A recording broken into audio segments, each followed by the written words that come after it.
So again, a very warm good morning to all of you. Myself हंसी जोशी. मैं अपने YouTube channel self development with हंसी जोशी में आप सभी का एक बार फिर से वार्म वेलकम करती हूँ. इस चैनल के माध्यम से हम सेंट्रल गवर्नमेंट के द्वारा स्टूडेंट्स के लिए चलाई जा रही एक बहुत ही बेनिफिशियल एक योजना है एनएसएस, उस पर हम जो है कार्य कर रहे हैं. तो एनएसएस क्या है, इसका महत्व क्या है, यह सभी मैंने आपको पूर्व में जो है वीडियोस में वीडियो दे करके मैंने आपको बता दिया है. अब हम जो बीसी प्रमाण पत्र प्राप्त करने के लिए जो सिलेबस है उस पर हम चर्चा कर रहे हैं. ठीक है, तो इसमें भी मैंने आपको पूर्व में कई वीडियो मैंने दे दिए हैं. टॉपिक वाइज हम डिस्कशन कर रहे हैं. तो पहला टॉपिक हमारा था हिस्ट्री ऑफ एनएसएस, जिसे मैंने 3 पार्ट में कंप्लीट किया है, आपने उसे देखा होगा. अब हमारा दूसरा टॉपिक चल रहा है राष्ट्रीय सेवा योजना का संगठनात्मक स्वरूप. ठीक है, इसमें भी बच्चों मैंने आपको बताया था कि संगठनात्मक स्वरूप को हमने 3 स्तर पर देखना है, राष्ट्रीय स्तर पर और राज्य स्तर पर और संस्था स्तर पर. ठीक है, कल के वीडियो में मैंने आपको राष्ट्रीय स्तर पर संगठनात्मक स्वरूप कैसा है उस पर मैंने चर्चा की थी. आज हम राज्य स्तर पर राष्ट्रीय सेवा योजना का संगठनात्मक स्वरूप कैसा है, अब हम उस पर चर्चा करेंगे. ठीक है, तो इसको समझिए. देखिए, बहुत ही छोटा सा टॉपिक है और इसको आप अच्छे से समझिए. 5 नंबर आपको यहाँ से प्राप्त होते हैं, 5 नंबर का यहाँ से क्वेश्चन पुटअप किए जाते हैं. तो इसलिए बहुत इंपॉर्टेंट है, इसलिए अब इसको आपको समझना जरूरी है. तो बच्चों देखिए, राष्ट्रीय सेवा योजना का संगठनात्मक स्वरूप. तो सबसे पहले तो मंत्रालय आप सभी को पता है, युवा कल्याण विभाग के अंतर्गत यह एनएसएस जो है वह काम करता है. ठीक है, तो अगर हम उत्तराखंड के संदर्भ में चर्चा करें तो युवा कल्याण विभाग उत्तराखंड सरकार. ठीक है, अब देखिए यहाँ पर जो है किस तरीके से यहाँ पर काम होता है मैं ये आपको बताती हूँ. टॉप टू बॉटम में आपको बताऊंगी कि टॉप से लेकर के बॉटम तक ये काम कैसे होता है. तो देखिए, जो सबसे ऊपर जो अधिकारी है राज्य स्तर पर वह है सचिव. ठीक है बच्चों, सचिव है युवा कल्याण के, युवा कल्याण. और यहां पर क्या है, देखिए इन्हीं के अंडर में एक समिति है जिसको हम कहते हैं राज्य परामर्शदात्री समिति, राज्य परामर्शदात्री समिति. ठीक है, तो बच्चों अब देखिए, तो जो सचिव है युवा कल्याण के, जो राष्ट्रीय परामर्शदात्री समिति है, यह जो है इन्हीं के अंडर में यह काम करती है. ठीक है, यहां पर इनका काम क्या होता है, देखिए इनका काम होता है राज्य स्तरीय नियोजन, योजनाओं को बनाना. ठीक है, निर्देशन, निर्देश देना और नियंत्रण, उस योजना पर नियंत्रण करना. तो यह काम किसका होता है बच्चों, सचिव युवा कल्याण. ये लीजिए, इसे आप नोट करिए. देखो बच्चों, जब आप वीडियो को देखने बैठते हैं ना, तो आपको अपने हाथ में पेन और कॉपी जरूर रखनी चाहिए. इससे क्या होता है ना बच्चों, जब कोई भी चीज को हम लिख करके समझते हैं ना, तो मुझे ऐसा लगता है कि बहुत अच्छे से याद हो जाता है, बहुत अच्छे से वो हमें समझ में आ जाता है. तो आप कोशिश करिएगा कि आप इसको लिख लें, क्योंकि ऐसा होता है कि जो चीज हम देख रहे हैं ना वो एक समय के बाद हम भूल जाते हैं. तो बेटर होगा कि आप इसको नोट भी कर रहे हैं अपनी कॉपी में. ठीक है, तो ये आपने लिख लिया, सचिव युवा कल्याण, इनका काम ये है. ठीक है, अब देखिए क्या होता है, इन्हीं के नीचे एक अधिकारी होते हैं जिसको हम कहते हैं, जिन्हें हम कहते हैं राज्य एनएसएस अधिकारी, राज्य एनएसएस अधिकारी. ठीक है बच्चों, अब ये राज्य एनएसएस अधिकारी जो होते हैं वह कहां पर काम करते हैं, राज्य का जो एनएसएस प्रकोष्ठ होता है, एनएसएस का प्रकोष्ठ. ठीक है बच्चों, तो ये जो राज्य एनएसएस अधिकारी हैं जो कि राज्य एनएसएस प्रकोष्ठ में काम करते हैं, इनका काम क्या होता है, देखो बच्चों, राज्य स्तर पर बजट के प्राविधान की व्यवस्था इन्हीं के द्वारा की जाती है. बजट प्राविधान, बजट का आवंटन, ये भी इन्हीं के द्वारा किया जाता है, बजट आवंटन. ठीक है, प्रकोष्ठों को छात्र संख्या का आवंटन, छात्र संख्या का आवंटन, तो यह भी किनके द्वारा किया जाता है, ये राज्य एनएसएस अधिकारी के द्वारा. इसके अलावा सूचनाओं का संकलन, जनपद से सूचनाओं को संकलित करने का काम भी किसका होता है, राज्य एनएसएस अधिकारी कार्यालय का होता है. उसका संकलन करना, उसको सेंट्रल गवर्नमेंट को भेजना, तो ये सारे काम किसके होते हैं? राज्य एनएसएस प्रकोष्ठ के होते हैं, जहां पर राज्य एनएसएस अधिकारी की जो है देख रेख में यह कार्य संपन्न किए जाते हैं। ठीक है बच्चों, अब इसके नीचे बच्चों एक चीज आ जाता है, इसको हम कहते हैं उन्नयन प्रशिक्षण संस्थान। अब ये क्या है देखिए, उन्नयन प्रशिक्षण संस्थान, इसको हम शॉर्ट में कहते हैं ईटीआई। क्या बोलते हैं? ईटीआई। तो बच्चों ये उन्नयन प्रशिक्षण संस्थान क्या है? यह संस्थान जो है जो राष्ट्रीय सेवा योजना में कार्यक्रम अधिकारी होते हैं उनको प्रशिक्षण देने का काम करते हैं। ठीक है, तो राज्य जो कार्यक्रम अधिकारी होते हैं उनको प्रशिक्षण देने का काम किया जाता है ईटीआई के द्वारा। यह प्रशिक्षण जो होता है कितने दिवस का होता है? 7 दिवस का होता है। 7 दिवस का ये प्रशिक्षण होता है। तो यह काम किसके द्वारा किया जाता है? ईटीआई के द्वारा। तो आप ये लिख लीजिए कि कार्यक्रम अधिकारी यानी कि पीओ मीन्स प्रोग्राम ऑफिसर। ठीक है, प्रोग्राम ऑफिसर्स का जो है 7 दिवसीय प्रशिक्षण के 7 दिवसीय प्रशिक्षण की व्यवस्था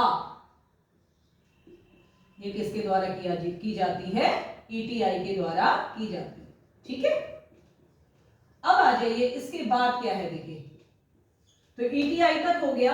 अब हमारे जो अगले अधिकारी होते हैं ना, वह होते हैं जनपद समन्वयक, यानी कि इनको बोलते हैं डिस्ट्रिक्ट कोऑर्डिनेटर्स।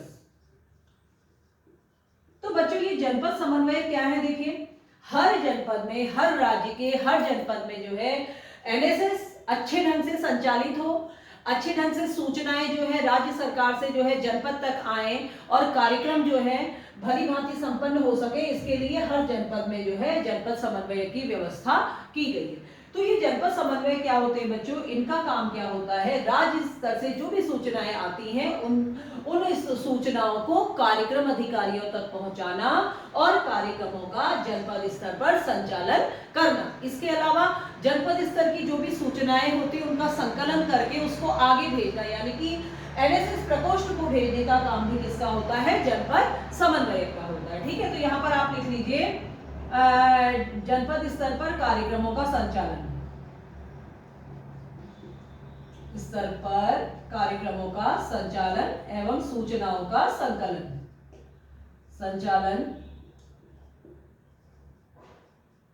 ठीक है, सूचनाओं का संकलन। इसके अलावा बच्चों जब भी आपके जो शिविर, जैसे आपके जो है कार्यक्रम अधिकारी के द्वारा शिविर संपन्न किए जाते हैं, नियमित शिविर है, विशेष शिविर है, तो उनका निरीक्षण का दायित्व भी किस पर होता है? जनपद समन्वयक पर होता है। ठीक है, तो ये भी आप लिख लीजिए, सूचनाओं का संकलन, इकाइयों का निरीक्षण, तो ये सब काम किसके होते हैं? जनपद समन्वयक के होते हैं। ठीक है, तो यहां तक जो है आपका देखिए इतना आपको समझ में आ गया होगा। अब हम आगे बढ़ते हैं। अब आगे क्या है देखिए, यहां पर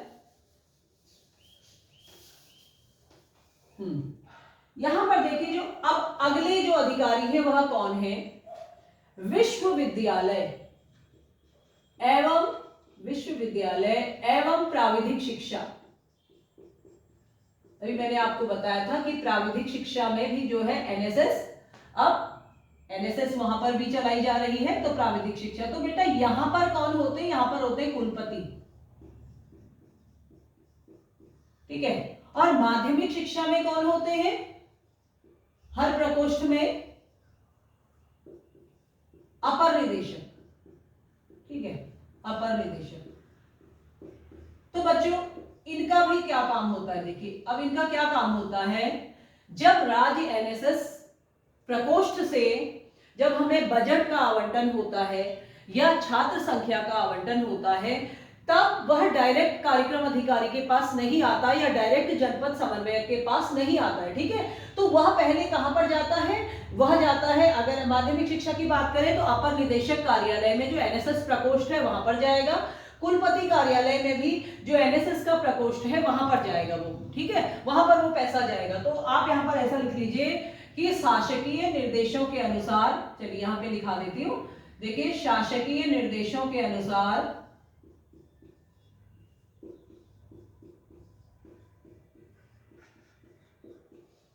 निर्देशानुसार एक तो क्या करना, बजट का आवंटन करना, ठीक है। दूसरा देखिए, जब आप लोग कार्यक्रम में इनरोल होते हैं ना एनएसएस के प्रोग्राम में, तो कार्यक्रम अधिकारी के द्वारा आपको बैज और डायरी दी जाती है, ठीक है, दैनंदिनी जिसको बोलते हैं, वह आपको दी जाती है। तो इसकी व्यवस्था भी कौन करते हैं, इसकी व्यवस्था भी प्रकोष्ठ के द्वारा की जाती है। तो ये भी लिख लीजिए आप, डायरी और बैज की व्यवस्था, ठीक है। इसके अलावा देखिए, एनएसएस में मैंने आपको बताया था कि 3 प्रकार के प्रमाण पत्र आपको मिलते हैं, ए, बी और सी। बी और सी तो जब आप परीक्षा पास करेंगे तब आपको मिलेगा, लेकिन जो ए सर्टिफिकेट होता है, जब आप 2 वर्ष तक एनएसएस में इनरोल रहते हैं, तो 2 वर्ष के में जो अंतिम आपका जो मतलब वो होता है सत्र अंतिम, उसमें आपको जो है एक ए सर्टिफिकेट आपको प्राप्त होता है। तो इस ए प्रमाण पत्र की व्यवस्था भी कौन करता है, यही प्रकोष्ठ करता है, ठीक है। तो प्रमाण पत्र की व्यवस्था। इसके अलावा देखिए, जनपद से सूचनाओं का संकलन करना, जनपद से सूचनाओं का संकलन करना, तो ये काम कौन करेगा, यह काम भी एनएसएस प्रकोष्ठ के द्वारा किया जाता है, सूचनाओं का संकलन, ठीक है। तो ये लिख लीजिए आप, यहां तक हमारा कंप्लीट है। अब क्या होता है बच्चों, यहां पर देखिए 2 प्रकार की समितियां, एक तो समिति भी बनी होती है जिसको हम कहते हैं राज्य परामर्शदात्री समिति, परामर्शदात्री समिति। तो बेटा ये संबंधित प्रकोष्ठ में बनी होती है, ठीक है। अगर हम जैसे यहाँ पर अपर निदेशक की यहाँ पर बात करें माध्यमिक शिक्षा की, तो ये वहां पर भी एक परामर्शदात्री समिति है। तो इस समिति का काम भी क्या है, यह भी क्या करता है, एनएसएस का उन्नयन कैसे हो, इस पर अच्छे ढंग से कैसे काम किया जा सके, इस पर समय समय पर यह समिति जो है अपने विचारों को देती है। और कहाँ पर देती है, इस प्रकोष्ठ में, ठीक है। तो एक तो परामर्शदात्री समिति हो गई, हर प्रकोष्ठ में बनी होती है। दूसरा एक होते हैं कार्यक्रम सलाहकार,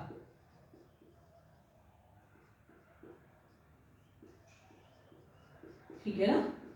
तो ये कार्यक्रम सलाहकार भी क्या करते हैं बच्चों, ये क्या करते हैं, संस्थावार जो स्वयं सेवियों का आवंटन होता है, वित्त का आवंटन होता है, उस सब की व्यवस्था को देखने का काम होता है कार्यक्रम सलाहकार का, ठीक है। इस प्रकार से बच्चों हमारा राष्ट्रीय सेवा योजना का जो संगठनात्मक स्वरूप है राज्य स्तर पर कैसा है, यह टॉपिक हमारा पूरा हुआ। बहुत शॉर्ट टॉपिक है, आप इसको सीरियल वाइज याद करिएगा तो बहुत जल्दी आपको याद हो जाएगा। तो इसके बाद जो अगला वाला हमारा टॉपिक आएगा वह आएगा कि विद्यालय स्तर पर जो है एनएसएस का संगठनात्मक स्वरूप कैसा है, उसके बारे में हम अपने अगले वीडियो में चर्चा करेंगे। तब तक के लिए आप सभी को मेरा नमस्कार।